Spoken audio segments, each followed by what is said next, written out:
Hello बच्चों।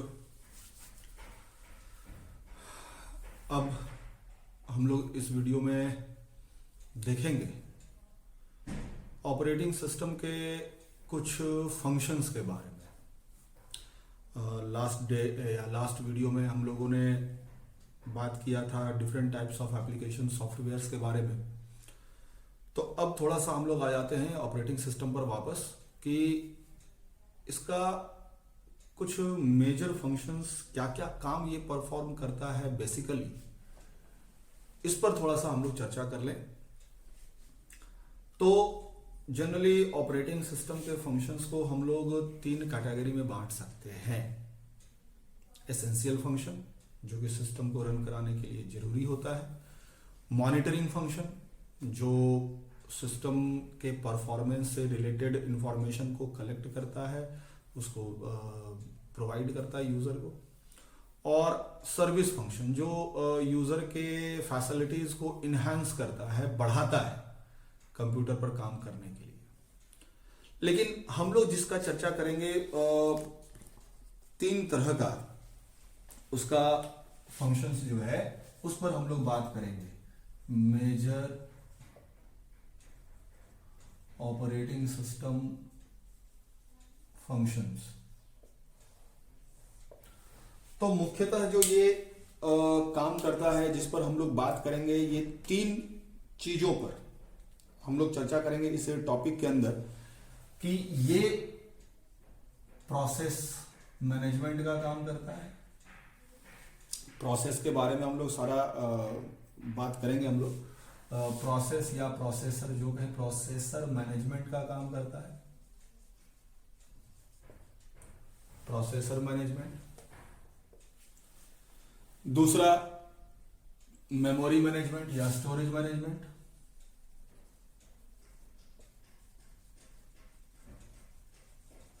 और तीसरा है इंफॉर्मेशन मैनेजमेंट।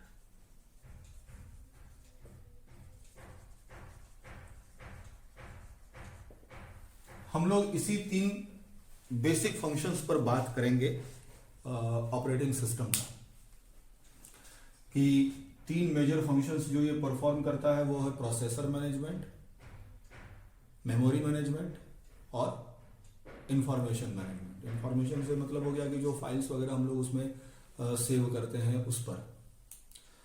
तो शुरुआत हम लोग करेंगे प्रोसेसर मैनेजमेंट से।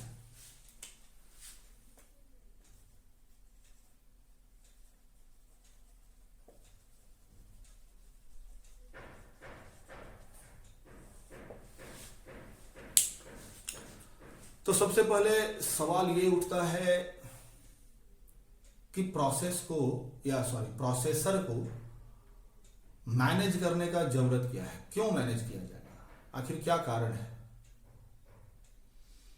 तो इसके लिए थोड़ा सा हम लोगों को वापस चलना पड़ेगा। याद करो, हम तुम लोगों को टाइप्स ऑफ ऑपरेटिंग सिस्टम में बताए थे कि एक ऑपरेटिंग सिस्टम होता है मल्टी प्रोग्रामिंग ऑपरेटिंग सिस्टम, जो कि मल्टी यूजर को भी सपोर्ट करता है। और उसका मतलब होता है कि एक से ज्यादा program at the same time हमारा मेमोरी में रहता है। तो सवाल उठता है कि अगर मान लो एक से ज्यादा एक्टिव प्रोग्राम्स हमारा है मेमोरी में, एक से ज्यादा प्रोग्राम हमारा है मेन मेमोरी में, और वो रन कर रहा है, मान लो उसमें एट अ टाइम एक प्रोग्राम हमारा रन कर रहा है, और मान लो कि उसको बीच में किसी IO operation, input output operation का जरूरत पड़ा, तो उसका क्या होगा, एग्जीक्यूशन रुक जाएगा। उस समय वो सीपीयू वेट करेगा कि उसका इनपुट आउटपुट वाला काम, उसका जो है जो भी है वो पूरा हो, और तब फिर वो रिज्यूम करेगा उसका ऑपरेशन। तो क्या होगा कि ये जो इनपुट आउटपुट दोनों में से कोई भी जिसके लिए वो सीपीयू वेट कर रहा है, जितने देर उसको प्रोवाइड करने में वो लग रहा है यूजर को, तो उतने देर सीपीयू को क्या करना पड़ता है, वेट करना पड़ता है। हम लोग उसको कहते हैं आइडल है, वो सीपीयू सिट्स आइडल। आइडल का मतलब कोई काम नहीं हो रहा है, वो बैठा हुआ है। तो वो उतनी देर तक, जितनी देर तक उसका इनपुट आउटपुट का काम नहीं हो रहा है, उतनी देर तक सीपीयू जो है वो वेट करता रहता है। उस समय तक वो कोई काम नहीं कर सकता है, वो सिवाय इंतजार करने के। तो इसीलिए कि सीपीयू के एफिशिएंसी को हम लोग मैक्सिमम यूज करें, यूटिलाइज करें, इसके लिए उसको मैनेज करना जरूरी है। कि जितने समय तक कोई प्रोसेस किसी आईओ ऑपरेशन के लिए वेट कर रहा है, तब तक हम लोग ऐसा कर सकते हैं कि सीपीयू को कोई दूसरा जॉब असाइन कर दें ताकि उसका एग्जीक्यूशन हो जाए, कुछ पार्ट भी हो जाए उसका। तो उससे क्या होगा कि सीपीयू का जो एफिशिएंसी है वो बढ़ जाएगा काम करने में। तो यही कारण है कि अगर एक से ज्यादा प्रोग्राम मेमोरी में हमारा है तो सीपीयू को मैक्सिमम यूटिलाइज करने के लिए, उसका यूटिलाइजेशन मैक्सिमाइज करने के लिए हम लोगों को उसको मैनेज करना पड़ेगा। इसको हम लोग सीपीयू शेड्यूलिंग भी कहते हैं। उसको शेड्यूल करना पड़ेगा कि किस प्रोसेस को वो कितनी देर एग्जीक्यूट करेगा या किस तरह से एग्जीक्यूट करेगा। तो इसके लिए उसका शेड्यूलिंग टेक्निक्स होता है डिफरेंट, अलग अलग। तो उस पर हम लोग बात करेंगे। तो प्रोसेस या प्रोसेसर, प्रोसेस हो गया कि जो प्रोग्राम एग्जीक्यूट कर रहा है, प्रोसेसर हो गया सीपीयू। तो सीपीयू को शेड्यूल करना इसलिए जरूरी है कि अगर कोई प्रोसेस वेटिंग स्टेट में चला गया मेरा कुछ चीज के लिए, वो अगर वो वेट कर रहा है, तो उस टाइम में सीपीयू किसी दूसरे जॉब को एग्जीक्यूट कर सके ताकि उसका मैक्सिमम यूटिलाइजेशन हो सके। तो यहां दो टर्म हम लोगों को जानना जरूरी है कि जो बेनिफिट होता है मल्टी प्रोग्रामिंग का, दो मुख्य उसका लाभ है, the benefits of multi programming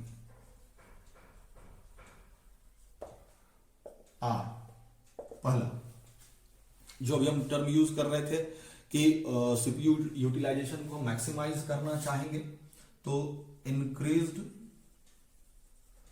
CPU utilisation, CPU का यूटिलाइजेशन बढ़ जाएगा मल्टी प्रोग्रामिंग में। और दूसरा ये बेनिफिट है, ये लाभ है कि हायर टोटल जॉब थ्रूपुट। अब ये एक नया टर्म है थ्रूपुट। थ्रूपुट से हम क्या समझते हैं?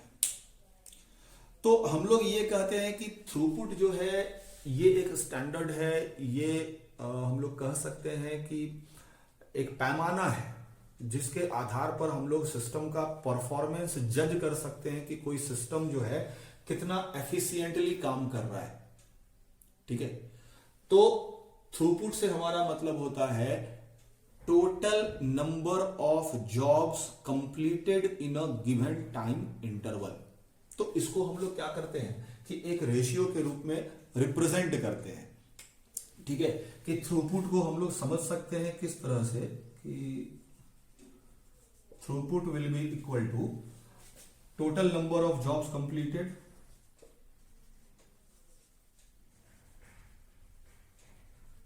टोटल कितना जॉब वो कंप्लीट किया, total number of jobs completed, और total time taken to complete the job,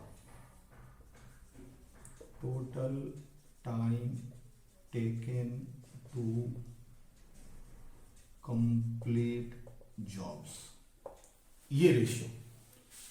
तो इसका मतलब क्या हो गया कि हम लोग ये भी कह सकते हैं कि पर यूनिट टाइम वो कितना जॉब कंप्लीट कर रहा है, इससे हमारा ये भी मतलब निकलता है। तो थ्रूपुट से हमारा मतलब हो गया कि total number of jobs completed in a given time interval, और जिसका थ्रूपुट ज्यादा होगा वो सिस्टम ज्यादा एफिशिएंटली काम कर रहा होगा, ज्यादा एफिशिएंट होगा। ठीक है, कि किसी गिवन टाइम इंटरवल में वो नंबर ऑफ जॉब्स ज्यादा कंप्लीट कर रहा है, इसका मतलब वो ज्यादा एफिशिएंट है। ये हमारा कहने का मतलब है। तो हम लोग चाहते हैं कि थ्रूपुट जो है वो मैक्सिमम हो किसी भी सिस्टम का, कि किसी गिवन टाइम इंटरवल में मैक्सिमम नंबर ऑफ जॉब्स वो कंप्लीट कर सके। तो ये चीज हो गया बात।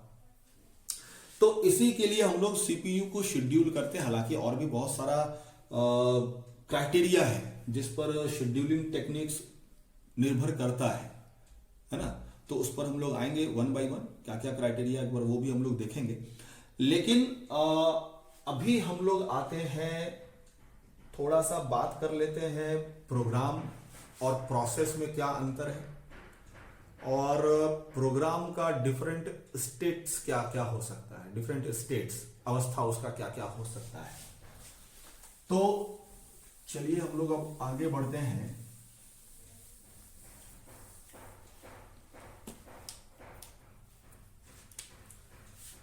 Different states of a process, different states of a process. और इससे पहले हम थोड़ा सा बात कर लें कि प्रोसेस, जॉब और प्रोग्राम क्या अंतर है इसमें।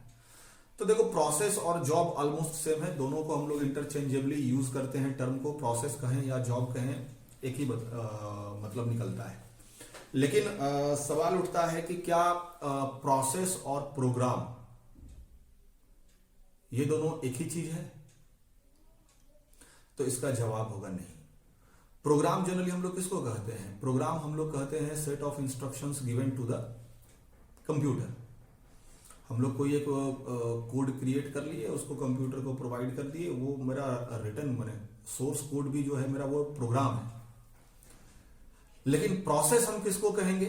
तो प्रोग्राम इन एग्जीक्यूशन, वो प्रोग्राम जो एग्जीक्यूशन स्टेट में है, एग्जीक्यूटिंग स्टेट में है, जिसका एग्जीक्यूशन चल रहा है, जिसको सीपीयू असाइन किया हुआ है, उसको हम लोग कहेंगे प्रोसेस। तो प्रोग्राम और प्रोसेस में यही अंतर है, ठीक है। Program is a set of instruction given to the computer, process program in execution. जो प्रोग्राम एग्जीक्यूशन में है उसी को हम लोग कहेंगे प्रोसेस है। तो प्रोसेस का कुछ डिफरेंट स्टेट्स होता है, मतलब वो एग्जीक्यूशन के दौरान अपने स्टेट्स को बदलता है, चेंज करता है कंटिन्यूअसली, या चेंज कर सकता है। हम ये कहें कि ड्यूरिंग एग्जीक्यूशन जो है प्रोसेस, कोई प्रोग्राम जो है या कोई प्रोसेस जो है अपने स्टेट्स को बदलता है। तो उसका क्या क्या स्टेट हो सकता है वो हम लोग देख लेते हैं। सबसे पहले तो उसका ये एक स्टेट होगा जिसको कि हम लोग कह रहे हैं न्यू। मतलब जब भी कोई नया प्रोग्राम हमारा एंटर हुआ सिस्टम में, ठीक है, एग्जीक्यूशन के लिए वो सबमिट किया गया, रेडी क्यू में आया, ठीक है, तो वो न्यू स्टेट में कहलाता है, न्यू स्टेट में है। देन जब उसको सीपीयू असाइन हो गया तो वो कहलाता है एक्टिव स्टेट में है। एक स्टेट है हॉल्टेड, मतलब या तो उसका एग्जीक्यूशन कंप्लीट हो गया या फिर किसी चीज के लिए रुक गया वो। और एक हम लोग और कहते हैं वेटिंग। तो ये डिफरेंट स्टेट्स हैं किसी प्रोसेस के, जिसमें एक्टिव और वेटिंग में वो इंटरचेंज हो सकता है, ठीक है। तो ये डिफरेंट स्टेट्स हो गए प्रोग्राम के। क्या क्या कह रहे हैं? New, when a program enters in the system it is called a new, in new state, या when a program enters a ready queue. Active, when program is assigned CPU, जब उसको सीपीयू असाइन हो गया, जब उसका execution start हो गया, तो हम लोग उसको कहेंगे एक्टिव स्टेट में है। हो सकता है कि ड्यूरिंग एग्जीक्यूशन उसको किसी आईओ ऑपरेशन का रिक्वायरमेंट आ जाए, तब वो वेट करेगा सीपीयू के लिए, आईओ ऑपरेशन कंप्लीट होने के लिए, तो वो वेटिंग स्टेट में चला जाएगा, ठीक है। अब उसका आईओ ऑपरेशन कंप्लीट हो गया तो उसको वापस फिर एक्टिव स्टेट में आना होगा ताकि एग्जीक्यूशन कंप्लीट हो सके। और फिर एग्जीक्यूशन कंप्लीट हो गया तो हॉल्टेड, कंप्लीशन ऑफ प्रोग्राम हो जाए, या फिर कोई उसमें एरर आ गया, रुक गया, उसका एग्जीक्यूशन सही तरह से कंप्लीट नहीं हुआ, फिर हम लोग वो एरर करेक्ट करेंगे, ठीक है, उसको हम लोग करेक्शन परफॉर्म करेंगे और फिर वापस वो फिर न्यू स्टेट में आएगा। तो ये डिफरेंट स्टेजेस हैं या डिफरेंट स्टेट्स हैं किसी प्रोसेस के, जिनमें वो ड्यूरिंग एग्जीक्यूशन इंटरचेंज होते रहते हैं। अब आते हैं शेड्यूलिंग टेक्निक। जैसा कि हम तुमको क्या बोले कि मल्टी प्रोग्रामिंग में एक से ज्यादा प्रोसेस एक ही समय में मेमोरी में रहता है, तो ये ऑपरेटिंग सिस्टम डिसाइड करेगा कि ये जो सीपीयू का एलोकेशन है डिफरेंट प्रोग्राम्स को, डिफरेंट प्रोसेसेस को, वो कैसे होगा। तो यही एलोकेशन ऑफ सीपीयू, हम लोग ये कह सकते हैं the order in which CPU is assigned to different processes या different programs is called scheduling, CPU scheduling. कि सीपीयू को हम लोग डिफरेंट प्रोग्राम्स को कैसे असाइन करें, अलॉट करें, ये टेक्निक मेरा सीपीयू शेड्यूलिंग कहलाता है। तो ये सीपीयू शेड्यूलिंग जो है वो बहुत सारे क्राइटेरिया पर निर्भर करता है। सीपीयू शेड्यूलिंग बहुत सारे क्राइटेरिया पर निर्भर करता है। तो किस किस पर निर्भर करता है, उसमें से कुछ कॉमन चीज हम लोग देख लेते हैं। तो पहला, सीपीयू यूटिलाइजेशन।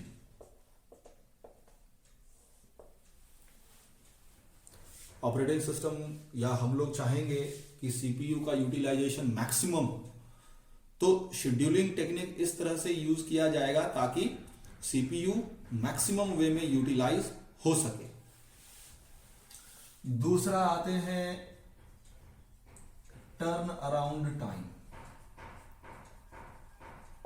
अब टर्न अराउंड टाइम किसको कहेंगे और क्या होना चाहिए? तो टर्न अराउंड टाइम हम लोग कहते हैं time interval between submission of a job to completion of a job. मतलब जब जॉब को हम सबमिट किए एग्जीक्यूशन के लिए और जब उसका एग्जीक्यूशन कंप्लीट हो गया, तो ये जो टाइम इंटरवल हुआ, जितना टाइम लगा उसको एग्जीक्यूट करने में, उसके एग्जीक्यूशन को कंप्लीट करने में, ये मेरा कहलाता है टर्न अराउंड टाइम है और ये मिनिमम होना चाहिए। Turn around time should be minimum. Next हमारा होगा वेटिंग टाइम। वेटिंग टाइम से मेरा क्या मतलब है कि जब पहला रेस्पॉन्स किसी जॉब को मिलेगा सीपीयू का, पहला रेस्पॉन्स मतलब फर्स्ट टाइम जब उसको सीपीयू एलोकेट होगा, तो जब हम उस जॉब को सबमिट किए और उसके बाद जब उसको फर्स्ट टाइम सीपीयू एलोकेट हुआ, तो ये जो समय अंतराल है ये कहलाता है उसका वेटिंग टाइम, क्योंकि वो इतना देर इंतजार किया सीपीयू मिलने के लिए। ठीक है, तो waiting time should be minimum. Waiting time कम से कम होना चाहिए किसी भी जॉब के लिए, इसको ध्यान में रखना होगा। फिर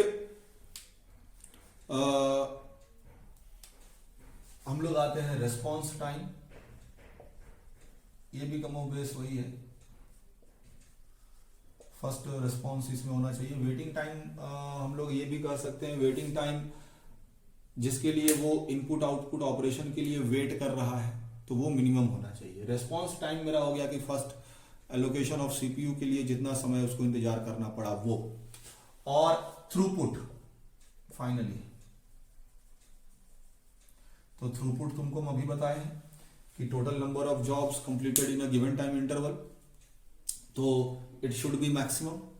थ्रूपुट जो है वो मैक्सिमम होना चाहिए, है ना, ज्यादा से ज्यादा जॉब कंप्लीट होना चाहिए किसी गिवन टाइम इंटरवल। तो इन सब बातों को ध्यान में रखते हुए शेड्यूलिंग टेक्निक्स डिसाइड होता है। जनरली दो टाइप का शेड्यूलिंग होता है CPU scheduling, types of CPU scheduling. तो दो तरह का शेड्यूलिंग टेक्निक होगा जिसको फिर हम लोग डिफरेंट सब कैटेगरीज में डिवाइड करेंगे। एक होता है नॉन प्रिम्पटिव,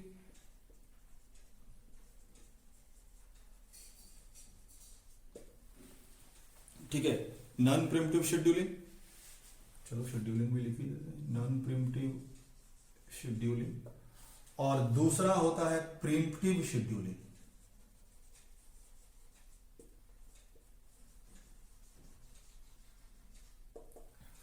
अब पहले समझ लें कि ये दोनों से मेरा क्या मतलब है। नॉन प्रिम्पटिव शेड्यूलिंग में क्या होता है कि कोई शेड्यूल्ड जॉब को जब सीपीयू अलॉट होता है, उसको सीपीयू मिलता है, तो जब तक उसका एग्जीक्यूशन कंप्लीट नहीं हो जाए तब तक अगला जॉब शेड्यूल नहीं होगा। ठीक है, नॉन प्रिमिटिव शेड्यूलिंग को तुम ऐसे भी समझ सकते हो कि इस शेड्यूलिंग टेक्निक में क्या होता है कि जब कोई प्रोसेस सीपीयू को लिया तो वो तब तक उसको फ्री नहीं करेगा जब तक उसका एग्जीक्यूशन कंप्लीट ना हो जाए। उसको बीच में कोई रोक नहीं सकता है। प्रिम्प्ट का मतलब होता है रोकना, बीच में इंटरप्ट करना। तो जब हम नॉन प्रिमिटिव कह रहे हैं मतलब उसको बीच में कोई इंटरप्ट नहीं करेगा, बीच में कोई उसको रोकेगा नहीं। मतलब एक बार जिस प्रोसेस को सीपीयू मिल गया तो जब तक उसका एग्जीक्यूशन कंप्लीट ना हो जाए तब तक सीपीयू उसी के पास रहेगा। ये नॉन प्रिमिटिव शेड्यूलिंग का बात हुआ।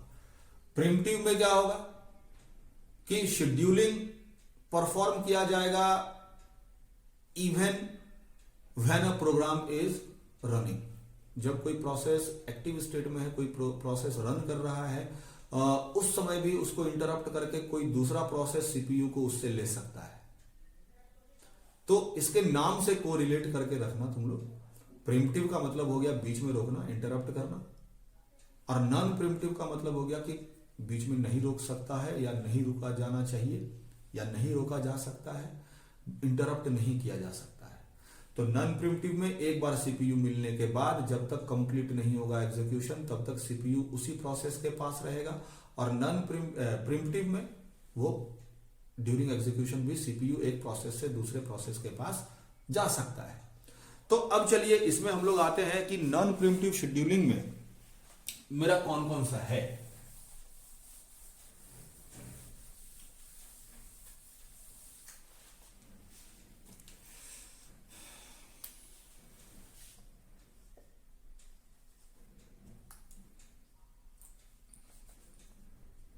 नॉन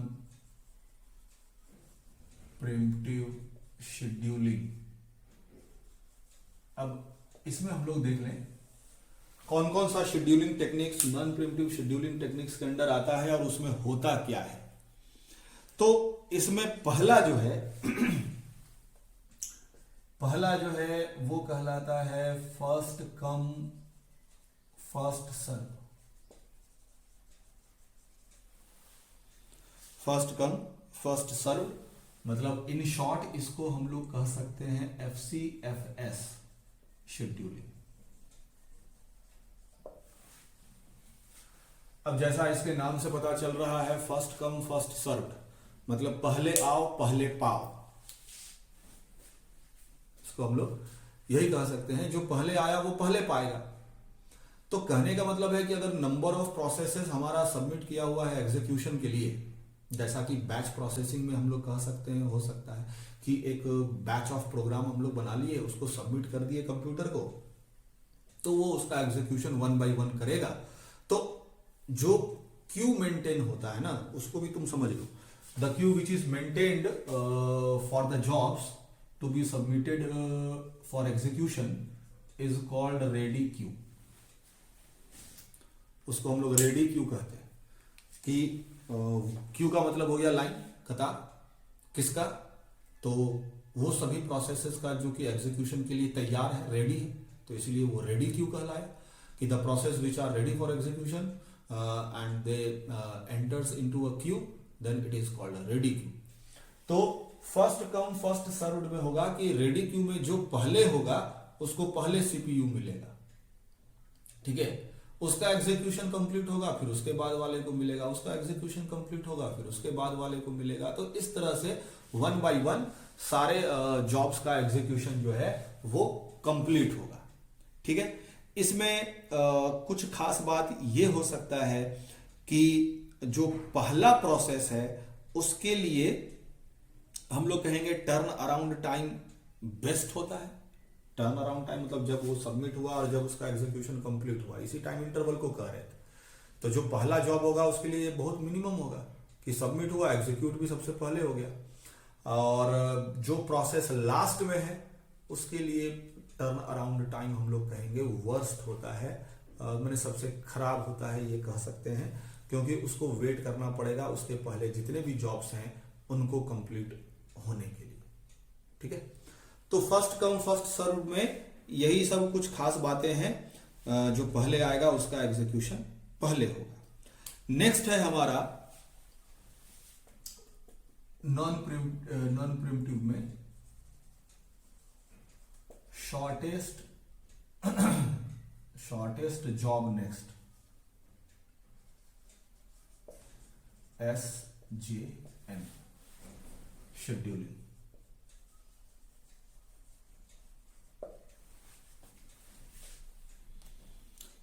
अब इसमें क्या होगा भाई, तो इसमें जब भी कोई नया जॉब एडमिट होगा तो जितने भी जॉब्स अवेलेबल हैं हमारे रेडी क्यू में, उसमें जो सबसे छोटा जिसका एग्जीक्यूशन टाइम या सीपीयू बर्स्ट जिसको कह सकते हैं है, वो सेलेक्ट किया जाएगा पहले। वो जो है वो पहले सेलेक्ट किया जाएगा। मतलब कहने का कि इसमें वही बात है कि एक बैच ऑफ प्रोसेसेस हमारे पास है ना, एक पूरा बैच ऑफ प्रोसेसेस मेरे पास है और उसके लिए जो रेडी क्यू मेंटेन हुआ है वो सबमिट किया गया फॉर एग्जीक्यूशन। अब ऑपरेटिंग सिस्टम क्या करेगा कि एक जो उन सबको अलग अलग प्रोसेसेस को कंप्लीट करने का जो एस्टिमेटेड टाइम है वो कैलकुलेट कर लेगा कि किसको कंप्लीट करने में उसको कितना समय लगने वाला है, और उसमें से वो पिक करेगा किसको, जिसका एग्जीक्यूशन टाइम या सीपीयू बर्स्ट टाइम सबसे कम है। इसलिए नाम ही उसका इसी पर आधारित है, शॉर्टेस्ट जॉब नेक्स्ट। मतलब जो सबसे छोटा प्रोसेस है उसका एग्जीक्यूशन पहले, उसका एग्जीक्यूशन कंप्लीट जब हो गया जब एक बार सीपीयू अलॉट हो गया उसको, तो जब तक उसका एग्जीक्यूशन कंप्लीट नहीं होगा तब तक दूसरे प्रोसेस को सीपीयू नहीं मिलने जा रहा है। तो जब उसका एग्जीक्यूशन कंप्लीट हो जाएगा तब फिर वो नेक्स्ट जितने बचे हुए प्रोसेसेस हैं उनमें वो फिर ढूंढेगा कि अगला सबसे छोटा कौन है, फिर उसका एग्जीक्यूशन वो परफॉर्म करेगा। इसी तरह बाकी का भी 1 by 1 वो परफॉर्म करेगा। तो ये हो गया मेरा शॉर्टेस्ट जॉब नेक्स्ट। अगला इसमें जिसमें कि नॉन प्रिमिटिव शेड्यूलिंग के अंदर हम लोग रखेंगे वो कहलाता है डेडलाइन शेड्यूलिंग।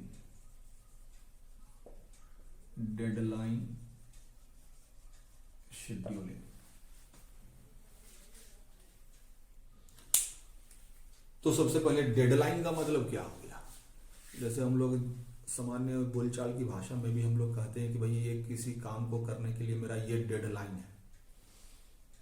तो डेडलाइन कहने का मतलब ये हो गया कि हमको एक टाइम लिमिट दिया हुआ है कि भाई उस टाइम तक तुमको ये काम कंप्लीट कर लेना है। उदाहरण के तौर पर अगर मान लो कोई लोन लिया 3 महीने के लिए, तो तीसरा महीना का जो अंतिम दिन है वो मेरे लिए डेडलाइन है कि उस लोन को चुका देना है, उससे आगे हम नहीं जाएंगे। ठीक है, तो डेडलाइन का मतलब यही होता है कि भाई कोई एक टाइम लिमिट स्पेसिफाई कर दिया जाए किसी जॉब के लिए कि इसको इतने समय के अंदर कंप्लीट इसका एग्जीक्यूशन हो जाना चाहिए।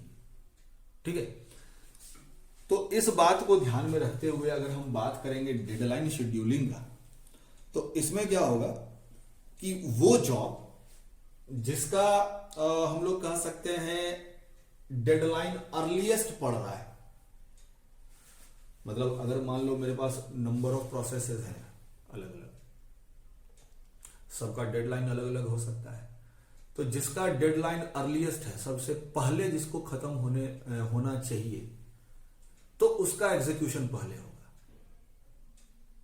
ठीक है, फिर से हम एक बार रिपीट कर रहे हैं कि वो प्रोसेस जिसका डेडलाइन अर्लीस्ट है, जिसका एग्जीक्यूशन सबसे पहले समाप्त हो जाना चाहिए था, उसका वो एग्जीक्यूशन पहले कंप्लीट करेगा। उसके बाद फिर नेक्स्ट जिसका उसके बाद डेडलाइन वाला मेरा आ रहा है समय, उसको वो पिक करेगा, उसको एग्जीक्यूट करेगा। इसी तरह बाकी प्रोसेसेस को भी करेगा। तो इसमें मुख्य बात खाली ये ध्यान में रखना है क्या कि द प्रोसेस या the job with the earliest deadline is selected for scheduling सबसे पहले। ठीक है, और डेडलाइन का मतलब क्या हुआ, तो वो टाइम लिमिट जिसके अंदर किसी जॉब को कंप्लीट हो जाना चाहिए। अब अगर मान लो हम कहते हैं कि कोई जॉब अपने दिए हुए डेडलाइन में कंप्लीट नहीं हुआ,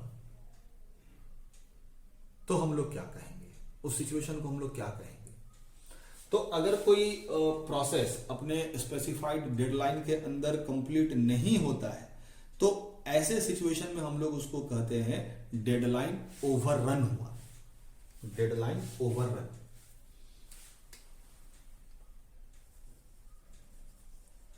डेडलाइन ओवररन।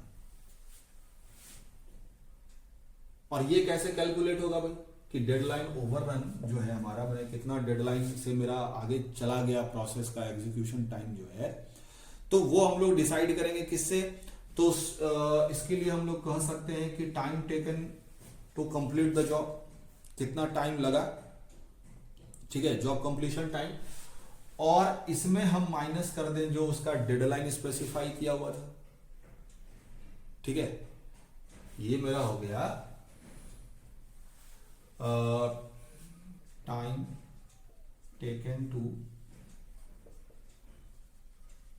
या taken for completion of job, time taken for completion of job.